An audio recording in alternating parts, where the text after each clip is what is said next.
11 ተኩል ሜዳ ላይ የምንገኝበት ነው። ሻምበል 2 ጨርሰናል። ጨርሻለሁ። ሻምበል 3 ጨርሰናል። ቁርሳችን በልተን ከዛም በኋላ በሰልፍ ወደ ትምህርታችን ነው የምንሄደው። ብዙ አይነት እንቅስቃሴዎች አሉ። ለምሳሌ ዲጋፕ የሜዳ ላይ ስልጠናዎችን እንሰጣለን። የሰልፍ ትምህርት፣ የአካል ብቃት ስልጠናዎችን። ይሄኛው ስልጠና ለየት የሚያደርገው የአቅም ግንባታ ስልጠና ነው። ሰልፈኛ ሰርፍ ህብረተሰብን ሲያገለግሉ ዝቅ ብለው በመልካምነት እንዲያገለግሉ የማንቃት ስራ ነው እየተሰራ ያለው። ረፊት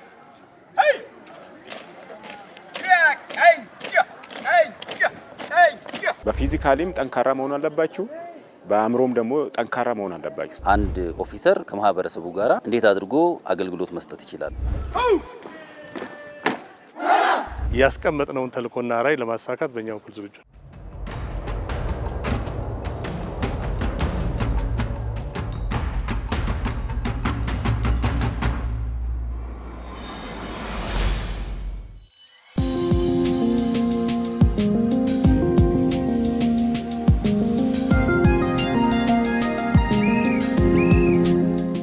ላይ ታለሙ ባላለው የደንብ ማስከበር ባለስልጣን ኦፊሰር ባለሙያ ነኝ። የ2009 ምልምል ነኝ። 3ኛ ዙር እስካሁን በጽህፈት ቤቴ ውስጥ ያው ለ9 ዓመት ያህል አገልግያለሁ። ስሜ አስቻለው ገብረ ጻድቅ ጎጃም እባላለሁ። አዲስ አበባ ደንብ ማስከበር 2005 ሰልጣኝ ነኝ። ወደዚህ ተቋም ስንመጣ የኢትዮጵያ ፖሊስ ዩኒቨርሲቲ ተቋም ስንመጣ በአዲስ አበባ ደንብ ማስከበር ባለስልጣን ለሰራተኛው የአቅም ማጎልበት በትምህርትና በተለያዩ ቴክኒክና ተግባር ለማስተማር ወደዚህ መጥተናል። ወደ ሰንዳፋ የፖሊስ ማሰልጠኛ ዩኒቨርሲቲ ስመጣ ራሴን ተሃድሶ ለማድረግ ራሴ ላይ ያሉብኝን የስራ ክፍተቶች ለማሻሻል ወደ ሰንዳፋ ዩኒቨርሲቲ ገብተናል።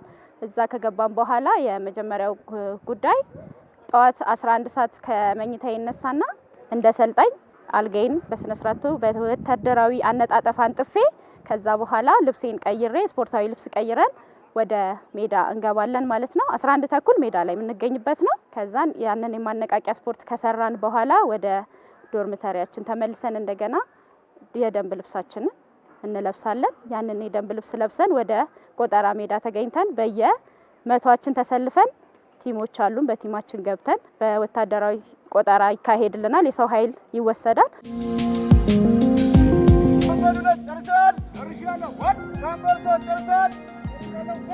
ሰልፈኛ ሰርፍ የአቅም ግንባታ በሁለት አይነት መንገድ እየተሰጠን ያለን፣ አንደኛው በቴክኒካል በሆነ የመስክ የስፖርት እንቅስቃሴ ተግባር በተመለከተ ነው። ማንቂያ እንሰራለን። ከዛ በኋላ ሰልፉ ወታደራዊ ሰልፍ ነው። ብዙ አይነት እንቅስቃሴዎች አሉ። ለምሳሌ ዲጋፕ፣ ፑልአፕ፣ ፑሽአፕ፣ ሴትአፕ እነዚህን የመሳሰሉትና በጣም ሰፋ ያሉ ስፖርታዊ እንቅስቃሴዎችንም ሰርተናል። ቁርሳችን በልተን ከዛም በኋላ በሰልፍ ወረፋችን ሰልፋችን ጠብቀን ወደ ትምህርታችን ነው የምንሄደው። ከመሰረታዊ ሰልፍ ነው የጀመርነው። ማንቂያ ጠዋት ሲነሱ 11:45 ይነሳሉ፣ ማንቂያ ይሰራሉ። ከማንቂያ በኋላ ከምግብ ከተመገቡ በኋላ ቆጠራ ያደርጋሉ፣ ሰንደቅ ዓላማ ፕሮግራም ያከብራሉ። ከዛ በመቀጠል የሜዳ ላይ ስልጠናዎችን እንሰጣለን። የሰልፍ ትምህርት፣ የአካል ብቃት ስልጠናዎችን፣ አስተዳደራዊ ጉዞ በፖሊስ የሚባል አለ። ያንን የጉዞ ስራ ይሰራሉ።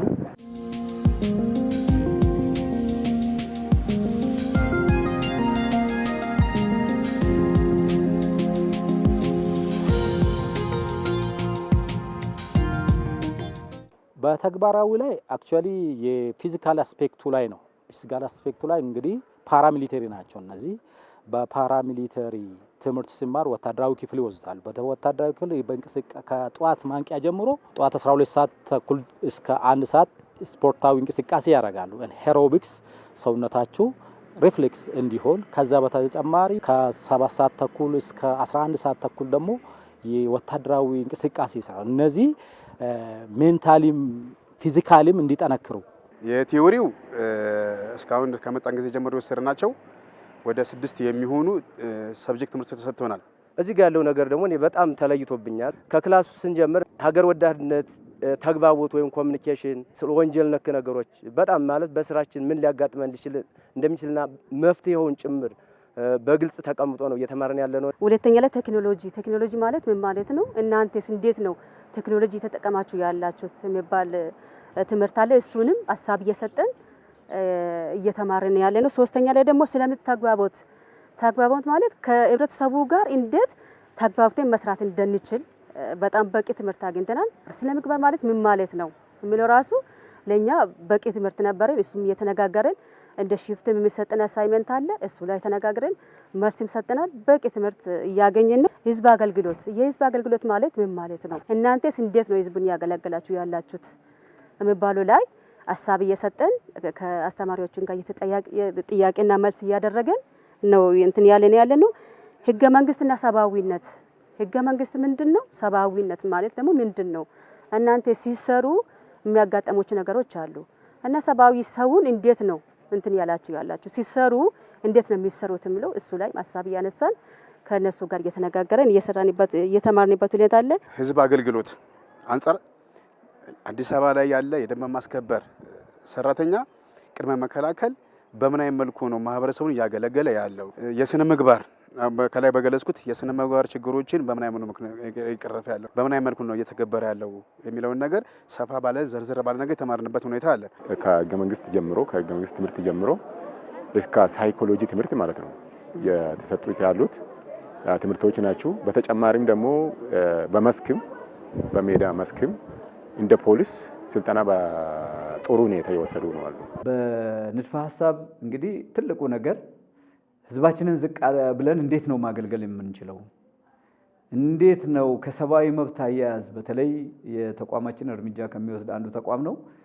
ይህንን ህግ ስናስከብር የህብረተሰቡን ሰብአዊ መብት አክብረን እንዴት አድርገን ነው ስራችንን መስራት የምንችለው? እንደገናም ደግሞ የሌብነትና ብልሹ አሰራር ከስነ ምግባርም ጋር ተያይዞ በጣም ጠንከር አድርገን ነው ስልጠናዎችን የምንሰጠው ማለት ነው።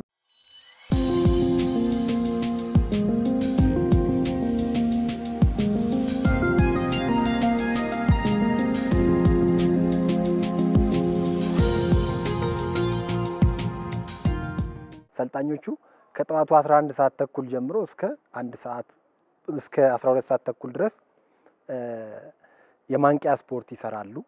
ከዛ ደግሞ ተመልሰው ልብስ ደግሞ ቀይረው ደንብ ልብስ ለብሰው ደግሞ 1 ሰዓት ጀምሮ እስከ 2 ሰዓት ደግሞ ቁርስ ይበላሉ። ከ2 ሰዓት ጀምሮ እስከ 2 ሰዓት ተኩል ደግሞ ፎለን ቆጠራ የሰው ኃይል ይቆጠራል። ከ2 ሰዓት ተኩል ጀምሮ እስከ 6 ሰዓት የክፍል ትምህርት ይሰጣል ማለት ነው። ከትምህርታዊ ስልጠና በኋላ በዛ በሰለጠነው ትምህርታዊ ስልጠና ላይ የጋራ የሆነ ውይይት አንዳችን ከአንዳችን ምን አይነት አቅም ችሎታ ምን አይነትስ እዛ ስልጠና ላይ ምን አይነት እውቀቶችን ወስዷል የሚለውን ውይይት እናደርጋለን።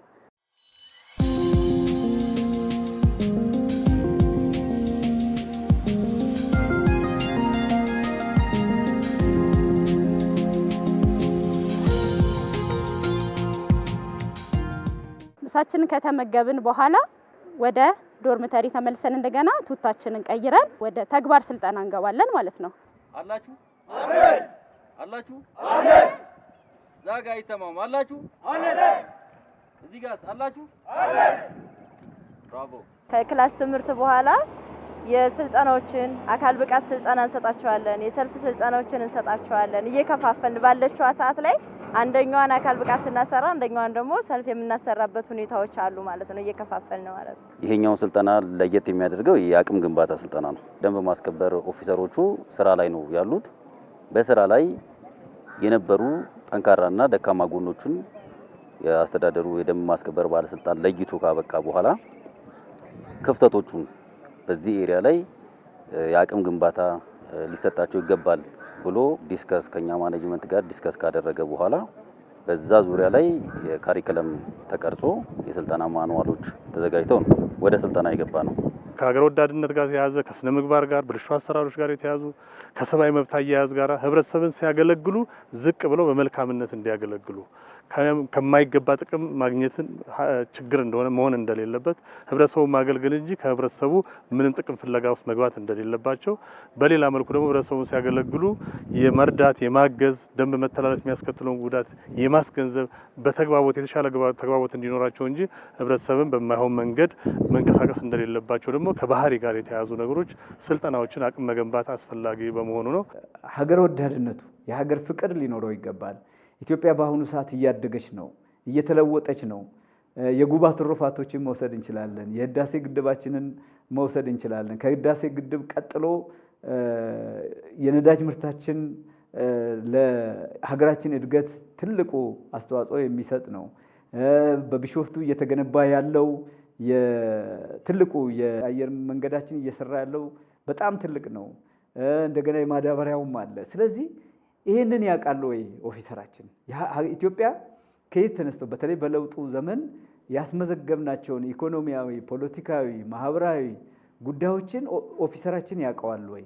ይህንን በይበልጥ ማስገንዘብ ያስፈልጋል። ከኛ አንጻር ደግሞ የምንሰጣቸው በስነ ምግባር የታነጹ መልካም ስብዕና ያላቸው እና በተሻለ ሁኔታ እንዲያገለግሉ የሚያደርግ ስልጠናዎችን አካላቸውን የሚያጠነክሩበት፣ አንድነታቸውን የሚያዳብሩበት እነኚህን ነገሮች እንዲያዳብሩ ከነበራቸው ላይ እንዲጨምሩ እንዲያዳብሩት የሚያደርግ ስልጠናዎች ነው የምንሰጣቸው ማለት ነው። በስልጠና ሂደት ውስጥ የዚህ ስልጠና ሁለት ባህሪያቶች አሉት። የመጀመሪያው የንድፈ ሀሳብ ስልጠና ነው። በዚህ በንድፈ ሀሳብ ስልጠና ውስጥ ሰልጣኙ ወታደራዊ ስነ ስርዓቱን ጠብቆ የክፍል ትምህርት ገብቶ በደንብ መከታተሉን፣ በደንብ ማስታወሻ መያዙን፣ በደንብ ስልጠናው ላይ መሳተፉን እንከታተላለን ማለት ነው። ቀጥሎ ደግሞ እነዚህ ከስልጠናው ጋር ተያያዥ የሆኑ የቡድን ውይይቶች አሉ። ሀሳቦችን የመስጠት ጥያቄዎችን የመመለስ የመሳሰሉ ነገሮች አሉ። እነዛ በሚገባው ልክ እየተሰጡ ነው ወይ፣ በሚገባው ልክ እየተከታተለ ነው ወይ የሚለውን እንከታተላለን ማለት ነው።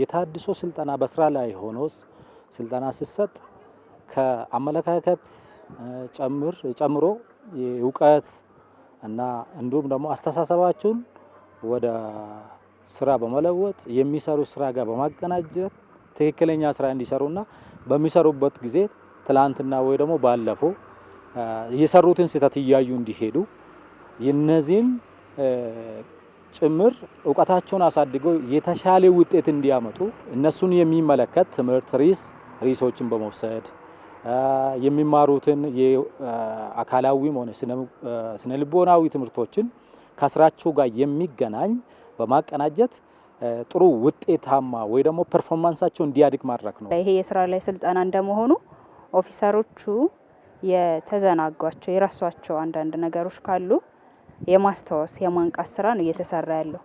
ስለሆነም አሁን እየተሰራ ያለውን ስራ ከምንሰራበት የተሻለ አቅም አግኝተን አሁን ጊዜው የቴክኖሎጂ ነው፣ ከቴክኖሎጂ ጋር እንድንራመድ ከተማዋ እያደገች ስለሆነ እኛም በከተማው እድገት ልክ መራመድ እንችል። እንደገና ህብረተሰቡ ከኛ የተሻለ ግንዛቤ ስላለው ህብረተሰብ አገልጋይ እንደመሆናችን ከህብረተሰቡ ጋር እኩል እንድንራመድ ይሄ ታድሶ ስልጠና አስፈላጊ ነው። ታድሶ አስፈላጊ ነው። በተለይ ለደንብ ማስከበር አንደኛ ሰልፍ እንሰራለን ቆይተናል ከሰራን እንዳንረሳ። ሁለተኛ ደግሞ ለአቋማችን ራሱ ስፖርት ያስፈልገናል። እነዚህ ህግ የሚጥሱ ሰዎችን ለመቆጣጠር በፊዚካሊም ጠንካራ መሆን አለባችሁ፣ በአእምሮም ደግሞ ጠንካራ መሆን አለባችሁ። ስለዚህ ጠንካራ እንዲሆኑ ፊዚካሊም ጠንካራ እንዲሆኑ በአእምሮም ጠንካራ እንዲሆኑ ያደርጋል ማለት ነው ስልጠናው። አንዳንድ ጊዜ ቲዎሪ የምንማራቸውና መሬት ላይ ያሉ ነገሮች ትንሽ ልዩነት ሊያመጡ ይችላሉ። እነዛን ልዩነቶች ሰብሰብ ለማድረግ ስልጠና አስፈላጊ ነው። ስልጠና በየጊዜ ካልተወሰደ ይረሳል። ፊዚካሊም ስራ ላይ ብቻ ከሆነ ደካማ ይሆናል። ደካማ ስለሚሆኑ ማለት ነው ስለሚረሳ የተለጠኑት ነገሮችም ይረሳሉ። በየጊዜም ደግሞ አፕዴት ማድረግ ያስፈልጋል። ቴክኖሎጂ ያደገ ነው ያለው፣ ሲስተሙ ያደገው ነው ያለው። አዲስ ስልጠናዎች አሉ። አዲስ ስልጠና ባይኖሩ ራሱ ስለሚረሳ በየጊዜው ስልጠና ስለሚያስፈልግ ነው።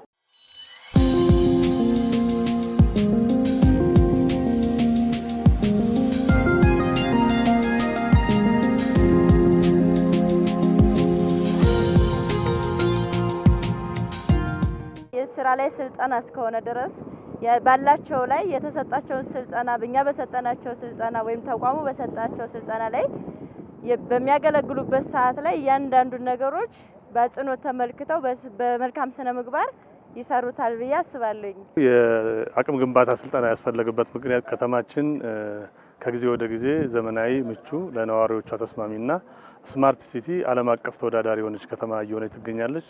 በተለይ ደግሞ በአሁኑ ወቅት ሌት ተቀን እየተሰራ ከክብርት ከንቲባችን ጀምሮ ክቡር ጠቅላይ ሚኒስትራችንም በከተማው ላይ ልዩ ትኩረት በመስጠት ሀገር እንደ ሀገር እየተለወጠ ከተማችንም እየተለወጠ በመምጣቱ ይሄንን የሚመጥን የደንብ አስከባሪ ኦፊሰር ይሄንን የሚመጥን ደግሞ አመራር አስፈላጊ በመሆኑ ይሄ ስልጠና ተዘጋጅቷል ማለት ነው። እነዚህ ኦፊሰሮች ቀጥታ ከማህበረሰቡ ጋር የሚገናኙ የዕለት ተዕለት ግንኙነት ያላቸው በመሆኑ የተነሳ ይሄንን ግንኙነታቸውን የሚያጠናክሩ ለምሳሌ እንደ ተግባቦት ትምህርት ተግባቦት አንድ ኦፊሰር በምን አይነት መንገድ ከማህበረሰቡ ጋራ መገናኘት ይችላል፣ እንዴት አድርጎ አገልግሎት መስጠት ይችላል። እንደሚታወቀው አዲስ አበባ አሁን ኢንተርናሽናል ከተማ ነች። በጣም በርካታ የውጭ ሀገር ሰዎች የሚንቀሳቀሱበት ነው። የአዲስ አበባ ነዋሪም ንቃተ ህሊና ከፍ ያለ ነው። ስለዚህ በዛ በማህበረሰቡ እድገትና ንቃተ ህሊና የሚመጥን አገልግሎት ለመስጠት እንዲችሉ ኮሙኒኬሽን ተግባቦት የምንለውን ትምህርት በአግባቡ እንዲወስዱ የተደረገበት ነው። ፈጣን በሆነ መንገድ እያደገ ያለውን የከተማችንን ጉዞ የሚመጥን ተቋም ያስፈልጋል ማለት ነው። እንግዲህ ይህንን በተለይ ከከተማችን እድገት ጋር መራመድ የሚችል ተቋም እንደማስፈለጉ መጠን የኛም ተቋም በተለይ አዲስ አበባችን በፈጣን መንገድ እያደገች ያለችውን ፍጥነቷን በሚመጥን መንገድ ተቋማችንም በዚሁ ልክ እንዲራመድ ከማድረግ አንጻር ተቋማችንን አፕዴት ማድረግ ወይም ደግሞ ማደስ፣ ማሰልጠን፣ ማብቃት ያስፈልጋል ማለት ነው። ይህን ስልጠና ስናዘጋጅ ያው በ2017 እንደምታውቁት የደንብ ማስከበር በሂደቱ የተሻለ አፈጻጸም በማስገኘቱ የመኪና ተሸላሚ ይሆናል። ይህን ስኬት የምናስቀጥለው ደግሞ ያለን አመራር በተቋም ግንባታ ላይ በማተኮር የተሻለ ህብረተሰቡን እርካታ ማሳደግ አስፈላጊ ነው። ህብረተሰቡ ውስጥ የሚነሱ ጉዳዮች፣ ህብረተሰቡ ቅር የሚያሰኙ ጉዳዮችን፣ በህብረተሰቡ የሚነሱ ጉዳዮችን በ2017 ከገመገምን በኋላ እነዚህ በአመራራችንና በኦፊሰሮቻችን ላይ ያሉ ክፍተቶች ምንድናቸው የሚለው ለይተናል። ስለዚህ ከላይ በለየነው መሰረት አሁን አጠቃላይ የነበሩን 6100 አካባቢ የሚሆኑ ነባር ኦፊሰሮችንና 2074 የሚሆኑት ደግሞ አዲስ ምልምል የገቡ ባለፈው ኦፊሰሮችን በተለያየ የስልጠና ፓኬጅ ውስጥ ማሰልጠን አስፈላጊ በመሆኑ በዚህ አይነት መንገድ ወደ ስልጠና ገብተናል። በ2017 ዓ.ም የአዲስ አበባ ደንብ ማስከበር ባለስልጣን በአቀደው እቅድ በፈጸመው ስራ ተመዝኖ ካሉት ተቋማት አንደኛ ሆኖ የመኪና ተሸላሚ ሆነዋል ማለት ነው። እንግዲህ ይህንን ውጤት እንደገና ለማስቀጠል በቅተን መገኘት አለብን ማለት ነው። 2018ንም የተሻለ ውጤት ለከተማችን ለተቋማችን ማስመዝገብ አለብን ማለት ነው። ስለዚህ ከዚህ ተነስተን መስራቱ ስልጠናው አስፈለገ ማለት ነው።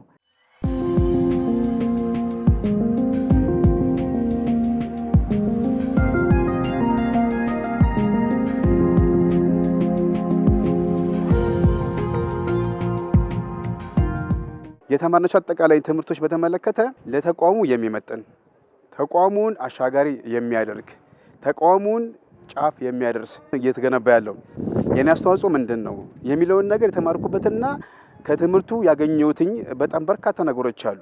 ከስልጠና በኋላ ልክ ወደ ተግባር ሲገቡ ትላንትና የነበረ ክፍተት ማህበረሰብ ጋር ሲሄዱ ሊነግራቸው ያሰቡትን መንገድ በዘፈቀደ ሳይሆን እንዴት አድርጎ መናገር እንዳለበት ያውቃሉ። በምን አይነት አግባብ ህገወጥ የሆነ አሰራርን እንዲያቆሙ አጋዥ ኃይል እንዳገኛቸው አድርጎ ነው የሚቆጥሩ። በሰጠናቸው አጋጣሚ ፊድባኮችን እንወስዳለን። ከእያንዳንዱ ትምህርት በጣም ትላንትና የነበረን ክፍተት የሚዘጉበት ትምህርት ነው ወሰዱና ከዚህ ሲወጡ ዴፊኒትሊ ውጤታማ ያመጣሉ ብለን እናስባለን። ስራዎችን ለመስራት ለማን እንደሚሰሩ ማወቅ አስፈላጊ ነው። ለማን ነው የምንሰራው የሚለው እሱ ደግሞ ለሀገር ነው የሚሰሩት። ሀገራቸውን መውደድ ይጠበቅባቸዋል። ስለዚህ ሀገር ወዳድነትን ከሀገር ማወቅ ጋር አዳብለን የሰጠነው ትምህርት ነው። የሚወጡትን መመሪያዎችን ሁሉም ሰው እነዛን ነገሮች ወደ ራሱ ሳብ አድርጎ ፊት ሆኖ ለመስራት ግዴታ ነው። ስልጠና ያስፈልገዋል።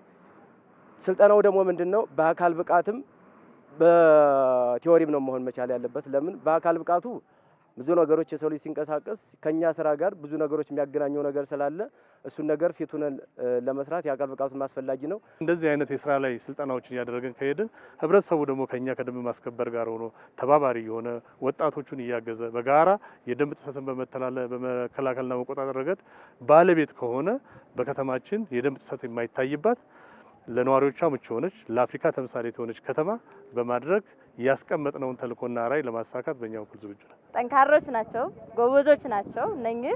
በዚህ ላይ ደግሞ የሰለጠኑትን ስልጠና ወደ ተግባር ይቀይራሉ ብዬ አስባለሁ። ይህን ስልጠና ወስደው በተግባር ካዋሉት የተግባሩን ደግሞ ወደ መሬት አውርዶ ከሰራ በእርግጠኝነት ለውጦች ያመጣሉ። እነዚህን ለውጦች ለማምጣት ደግሞ በስነ አእምሮም በአካልም ዝግጁ ናቸው። በእርግጠኝነት ይወጡታል።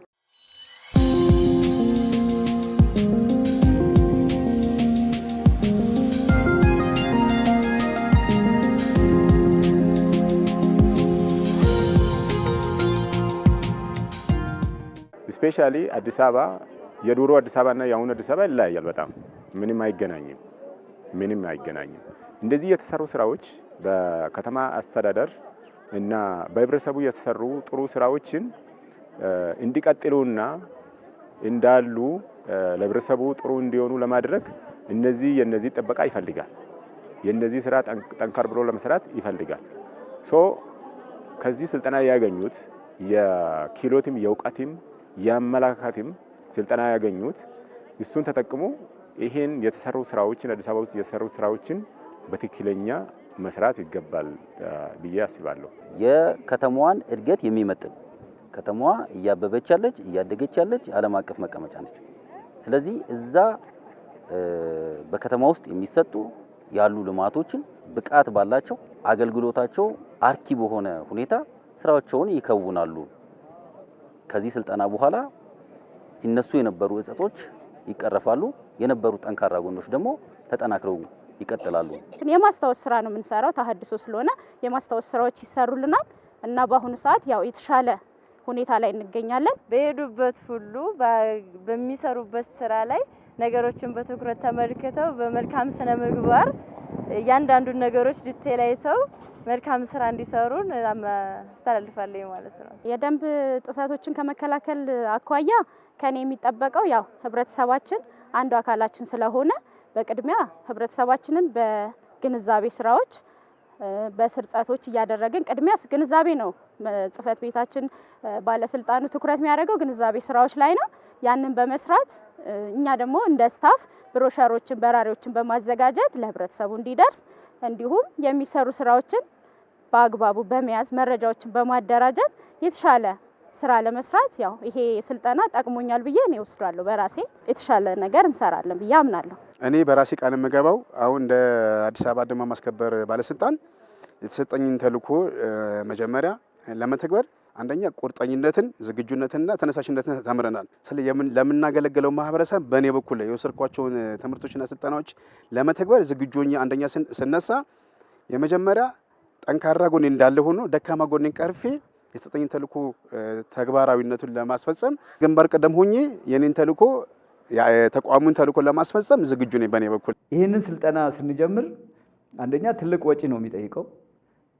በሁለተኛ ደረጃ ስልጠናውን ውስጥ ገብተው ለውጥ ያመጣሉ ወይ የሚል የተለያዩ አካላት ሀሳብ ነበር። ነገር ግን በቆራጥነት ይሄ ህዝብን የሚያገለግል ሲያስፈልግ ጸጥታን የሚያስጠብቅ ሲያስፈልግ ደንብን የሚከላከል ሲያስፈልግ ደግሞ የልማት አርበኛ በመሆን የሚሰራ አካል በመሆኑ መሰልጠን አለበት። ለሱ የሚከፈለው ዋጋ ምንም አይደለም በሚል ክብርት ከንቲባችን እውነቱን በዚህ አጋጣሚ ላመሰግን እፈልጋለሁ። በቆራጥነት ነው ወስነው ወደ ስልጠና እንድንገባ ያደረጉን ማለት ነው። በፊት በእርምጃ ላይ ነበር የሚያተኩረው የተቋሙ ፈጻሚ። በአሁኑ ሰዓት ግን ሞር ግንዛቤውን በመጨመር ማስገንዘቡን በመጨመር እንደገናም ደግሞ እርምጃ በመቀነስ አገልግሎት መስጠትና ውጤት ማምጣት ከሁሉም በላይ ደግሞ ህዝብን ከጎን በማሰለፍ መስራት የሚለውን ሁኔታ ከስልጠናው በኋላ ያገኘናቸው ግኝቶች በጣም የረካንበት ነው ማለት ይቻላል እውነቱን ለመናገር።